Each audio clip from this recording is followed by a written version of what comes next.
প্রধানমন্ত্রী ওলির পদত্যাগ, অগ্নিগর্ভ নেপালে নামল সেনা, তবু থামছে না হিংসা, পুড়ে ছাই ঐতিহ্যশালী সিংহ দরবার, একের পর এক বিপণীতে ভাঙচুর, আগুন, লুটপাট। অশান্তিরাজ পশুপতিনাথ মন্দিরে লুটপাট ভাঙচুরের চেষ্টা, এলাকা ঘিরল সেনা, ভক্তদের জন্য আপাতত বন্ধ মন্দিরের দরজা, সেনা নিয়ন্ত্রণে গৌশালা মন্দিরও।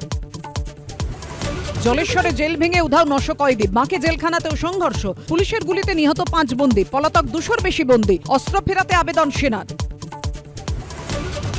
রাক্সোল সীমান্ত দিয়ে ঘরের পথে বাঙালিরা, চোখে মুখে আতঙ্ক। 50-60 জন ছেলে গাড়ি চাকিয়ে নিয়ে বলছে যে আগুন এটাকে দিতে হবে। ওলির ইস্তফার পরই নেপালে নতুন সরকার গঠনের তোড়জোড়, আজ বালেন শাহ রবি লামিছানের সঙ্গে সেনা প্রধানের বৈঠক, সুশীলা কার্কিকে অন্তর্বর্তী প্রধানমন্ত্রী করতে তোড়জোড়। আরজিকর কাণ্ডে ফের চিকিৎসককে তলব, উৎপল বন্দ্যোপাধ্যায়কে তলব হেয়ার স্ট্রিট থানার, প্রতিবাদ কর্মসূচিতে আইন ভঙ্গের অভিযোগে হাজিরা দিতে নোটিশ প্রতিবাদী চিকিৎসককে। পরিযায়ী নিগ্রহ ইস্যুতে আজ রাষ্ট্রপতির কাছে অধীর রঞ্জন চৌধুরী, ঘণ্টাখানেক সঙ্গে সুমন, রাত 8টা।